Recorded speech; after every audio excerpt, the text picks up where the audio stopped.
Welcome back. In the first part of this video, we talked about the hypotenuse, the opposite, and the adjacent. And remember that if the angle we know can move, that's going to change the orientation of our opposite and our adjacent. We start talking about Trig, believe it or not, we talk about Pocahontas. Now, most of us know her better with that picture. We've seen that cartoon.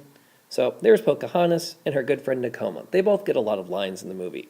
But the one who doesn't get lines is the third friend, Sokotoa. She's there. She's hiding behind those corn. You see, she's shy. It'll make sense why we're talking about her in a second. All of trigonometry is really about ratios. Ratios. So here's just a good old-fashioned triangle with the opposite hypotenuse marked. Say I know those numbers are 6 and 10. The ratio of the two would be 6 divided by 10, or 0.6. That's the ratio of the opposite over the hypotenuse. Now let's draw a bigger triangle. This one has sides which are 12 and 20. It still has that 37 degrees. So I can do another ratio of the opposite over the hypotenuse, 12 over 20, and once again I get 0.6. Both are similar triangles. They both have 37 degrees, and the opposite over the hypotenuse is still 0.6. And it's a little confusing at first, but we'll be doing a lot more with those ratios. Here's a triangle.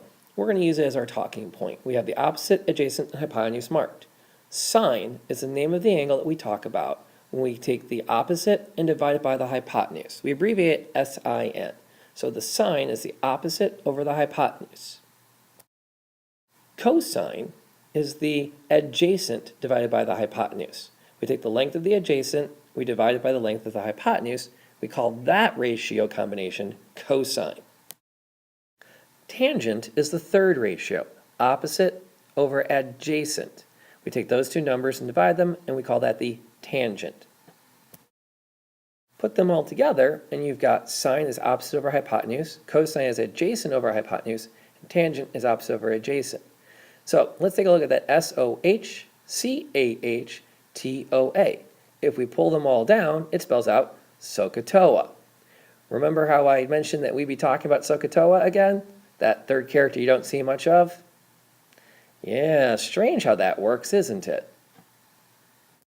What you're going to have to be able to do is to figure out sine and cosine ratios from a given triangle. Like in this one, I want to know the sine of Q or the sine or tangent of R. Well, sine is opposite over hypotenuse, so I would write 5.2 over 6. Tangent of R, well, that's opposite over adjacent, so I'm going to write 3 divided by 5.2. And that's all I'm talking about when I talk about finding these ratios. I look for Q, I look for the opposite, I look for the hypotenuse, and I write down what those two values are as a fraction. In this case, 5.2 over 6. Let's do that again with another triangle. Here's one with x, y, and z as my hypotenuse and legs. There's A. That's where my theta is located. So when I talk about the sine of A, that would be y over x. When I talk about the cosine of A, that's z over x. When I talk about the tangent of A, that's y over z. Because y is my opposite of A, z is my adjacent to A, and x, being the longest, is the hypotenuse.